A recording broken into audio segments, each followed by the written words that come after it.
Okay,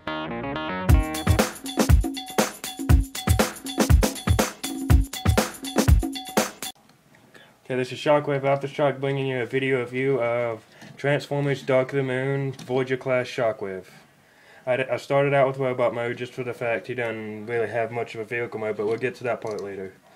Okay, so what he has is a little sword that he had in the movie, and I saw it folded up more than half the movie, so I didn't really see a big thing about it.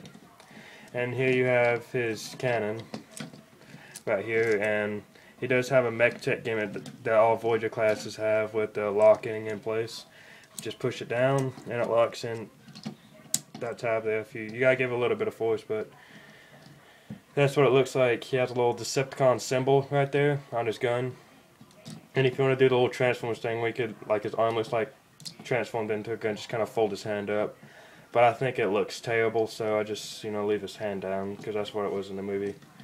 And he has this little hose that pegs into his gun, but yeah, I mean, it's almost nearly impossible to have it like that with his gun folded out like that, so you can plug it right there.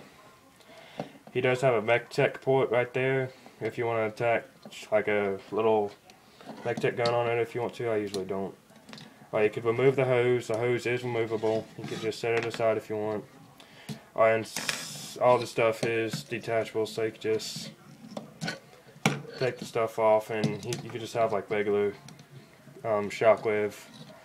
And to unlock this, you just kind of pull it down and it just kind of goes back like this, and you just put it back on his arm. Okay, moving on to transformation mode, we'll just kind of put up his arms, fold up his leg, fold down his knees first, and then you pull down his legs because it'll kind of get in the way of the thing. Alright, then just pull in his back heels or whatever. Just leave that alone, and then pull up his rib cage, and then fold these up like that. Then bring it back, and then fold it right like that. Sometimes you have to kind of force it. And just fold it up. Bring these two pieces out. Bring that little part the hose will go in, and just fold these around.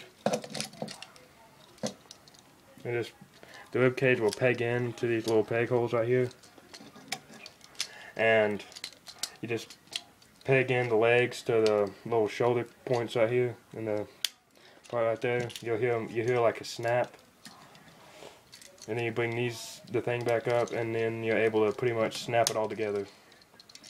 And come under here to make sure it's all pegged in. And just bring these out, and they'll usually peg in under the front treads. Then just bring up his arms. They have pegs, but they don't really stay in that well. Well, mine don't, so they just kind of sit right there. Just put his blade on this side, his gun on this side, and just plug his hose in right here. And it just kind of fell off there. Yeah, mine ain't exactly that strong. Okay, so here he is in his Cybertronian tank mode thing. There ain't much to it. It's just, he didn't have it in the movie, so I guess they just made one so they could release a toy of it.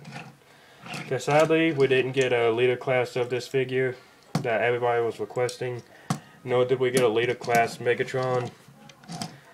And we didn't really necessarily get a leader class Optimus. We did get an ultimate class Optimus Prime, but it was terrible and no one really enjoyed it, so I don't even count that. But Shockwave, not really much to it. I mean, these tank treads don't move, they're just tiny wheels right here at the bottom.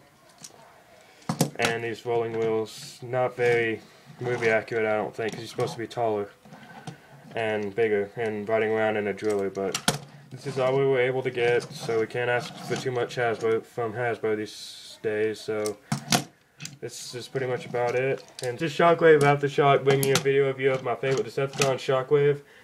And that's about it.